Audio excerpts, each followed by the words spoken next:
வணக்கம் குட்டீஸ், எல்லாரும் எப்படி இருக்கீங்க? இன்னைக்கு நாம ஒரு ரொம்ப ரொம்ப இன்ட்ரெஸ்டிங்கான இவிஎஸ் டாபிக் பார்க்க போறோம். அது என்ன தெரியுமா? பிளான்ட் லைஃப், அதாவது செடிகளோட வாழ்க்கை. நீங்க என்னைக்காவது யோசிச்சு பார்த்திருக்கீங்களா? ஒரு குட்டியோண்டு விதை எப்படி இவ்ளோ பெரிய மரமா வளருதுன்னு? அது ஒரு மேஜிக் மாதிரி இருக்குல்ல? வாங்க, அந்த மேஜிக் பின்னாடி இருக்கிற ரகசியத்தை நம்ம இன்னைக்கு கண்டுபிடிக்கலாம். ஓகே, இப்போ நாம எல்லாரும் சீட் டிடெக்டிவ்ஸா மாற போறோம். ரெடியா? ஒரு விதைக்குள்ள பாத்தீங்கன்னா 5 முக்கியமான பார்ட்ஸ் இருக்கு. முதல்ல சீட் கோட், அதுதான் விதைய சுத்தி இருக்கிற ஒரு பாதுகாப்பு கவசம், நம்ம ஹெல்மெட் மாதிரி. அடுத்து ஸ்கார், அது விதை பழத்தோட ஒட்டிட்டு இருந்த இடம். மூணாவதா அ ஸ்மால் ஹோல், இந்த ஓட்டகளியா தான் விதைக்குள்ள தண்ணி போகும். நாலாவதா சீட் லீவ்ஸ், இதுதான் குட்டி செடிக்கு தேவையான சாப்பாட்டை ஸ்டோர் பண்ணி வைக்கும். சரி, கடைசியா 5ஆவதா என்ன இருக்கு தெரியுமா? ஒரு பேபி பிளான்ட். ஆமா குட்டீஸ், ஒவ்வொரு விதைக்குள்ளேயும் ஒரு குட்டி செடி தூங்கிட்டு இருக்கு. பாத்தீங்களா எவ்ளோ ஆச்சரியமா இருக்கு? ஒவ்வொரு விதைக்குள்ளேயும் ஒரு குட்டி பேபி பிளான்ட் இருக்கு. அது மட்டும் இல்ல, அது வளர்றதுக்கு தேவையான சாப்பாடும் அதுக்குள்ளே இருக்கு. இது ஒரு குட்டி லஞ்ச் பாக்ஸ் மாதிரி தானே? சூப்பர்ல. சரி, இந்த குட்டி பேபி பிளான்ட் எப்படி தூக்கத்துல இருந்து எந்திரிச்சு வளர ஆரம்பிக்குது? அதுக்கு ஒரு ஸ்பெஷல் பேர் இருக்கு.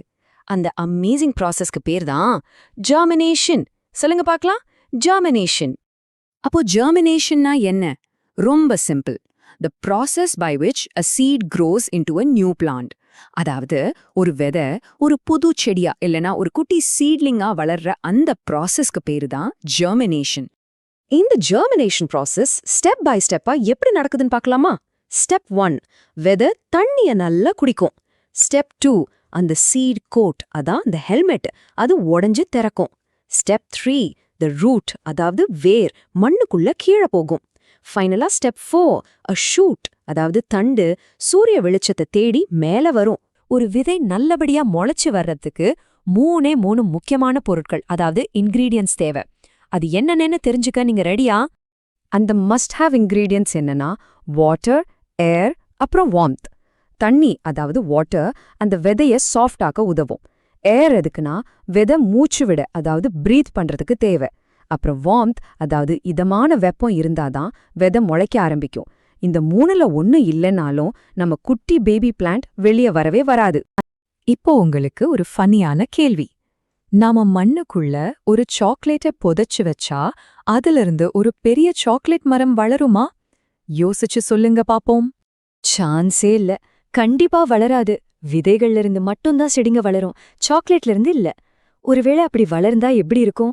நினைச்சு பாருங்க, நம்ம வீட்டு தோட்டத்துல ஐஸ்கிரீம் மரம், சாக்லேட் செடின்னு இருந்தா எவ்வளோ ஜாலியா இருக்கும். ஓகே, ஜோக்ஸ் போதும். இப்ப அடுத்த முக்கியமான விஷயத்துக்கு வருவோம். விதைகள் ஏன் டிராவல் பண்ணணும்? எதுக்கு ஒரு இடத்துல இருந்து இன்னொரு இடத்துக்கு போகணும்? ஒரு இடத்துல இருந்தா என்ன தப்பு?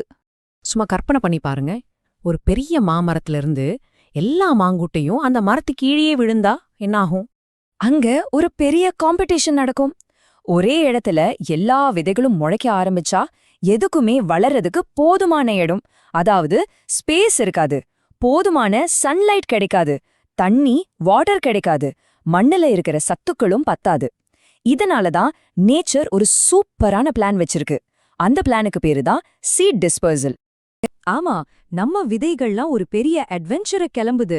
அதுங்க எப்படி உலகம் முழுக்க டிராவல் பண்ணி புது புது இடங்களுக்கு போகுதுன்னு தெரிஞ்சுக்க ஆசையா இருக்கா? வாங்க பார்க்கலாம். விதைகள் டிராவல் பண்றதுக்கு 4 சூப்பரான வழிகள் இருக்கு. 1, விண்ட், அதாவது காத்து.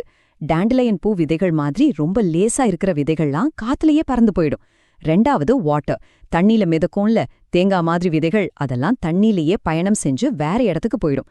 3வது ஆனிமஸ், நம்மள மாதிரி விலங்குகளும் பறவைகளும் பழங்களை சாப்பிட்டுட்டு கொட்டைய வேற இடத்துல போடுவாங்க. 4வது எக்ஸ்ப்ளோஷன், சில செடிகள்ல பட்டாணி மாதிரி காய் நல்லா காஞ்சதும் டமான்னு வெடிச்சு விதைகளை எல்லா பக்கமும் சிதறடிக்கும். Wow, super! நாம இப்போ கத்துக்கிட்ட எல்லாத்தையும் ஒரு தடவை வேகமா ரிவிஷன் பண்ணலாமா? அது மட்டும் இல்ல, உங்களுக்காக சில சர்ப்ரைஸான ஃபன் ஃபேக்ட்ஸ் கூட காத்துட்டு இருக்கு. சரி, இன்னைக்கு நாம கத்துக்கிட்ட கீ லேர்னிங்ஸ் என்னன்னு? பாயிண்ட் நம்பர் 1, ஒவ்வொரு விதைக்குள்ளேயும் ஒரு பேபி பிளான்ட்டும் அதுக்கு தேவையான சாப்பாடும் இருக்கு. பாயிண்ட் நம்பர் 2, விதை செடியா வளர ப்ராசஸ்க்கு பேரு ஜெர்மினேஷன். பாயிண்ட் நம்பர் 3, விதைகள் வளர வாட்டர், ஏர் மற்றும் வார்ம்த் ரொம்ப முக்கியம். பாயிண்ட் நம்பர் 4, சீட் டிஸ்பர்சல் மூலமா புது செடிகளுக்கு வளர்றதுக்கு நல்ல இடம் கிடைக்குது. கடைசியா விதைகள் விண்ட், வாட்டர், அனிமல்ஸ் அப்புறம் எக்ஸ்ப்ளோஷன் மூலமா டிராவல் பண்ணுது. இப்போ அந்த ஃபன் ஃபேக்ட்ஸ். உங்களுக்கு ஒன்னு தெரியுமா? நாம விரும்பி சாப்பிடுற டொமேட்டோவும் பொட்டேட்டோவும் எங்கிருந்து வந்துச்சு தெரியுமா? சவுத் அமெரிக்கால இருந்து. அதே மாதிரி நாம குடிக்கிற காஃபி ஆப்பிரிக்கால இருந்தும், பட்டாணி யூரோப்ல இருந்தும் வந்திருக்கு. பாத்தீங்களா, இந்த செடிகள்லாம் எவ்வளவு தூரம் டிராவல் பண்ணி நம்ம கிச்சனுக்கு வந்திருக்குன்னு. Every seed is a promise of a forest. அதாவது ஒவ்வொரு குட்டி விதைக்குள்ளையும் ஒரு பெரிய காட்டையை உருவாக்குற சக்தி ஒளிஞ்சிருக்கு. அதனால நம்ம பூமிக்கு செடிகளும் விதைகளும் எவ்வளவு முக்கியம்னு இப்போ உங்களுக்கு புரிஞ்சிருக்கும்னு நினைக்கிறேன். இனிமே நீங்க ஒரு விதைய கையில எடுக்கும் போது அதுக்குள்ள இருக்கிற இந்த பெரிய அட்வென்ச்சரை கண்டிப்பா நினைச்சு பாருங்க. இதே மாதிரி எப்பவும் ஆர்வத்தோட நிறைய புது விஷயங்களை கத்துக்கோங்க. சரியா? Bye bye.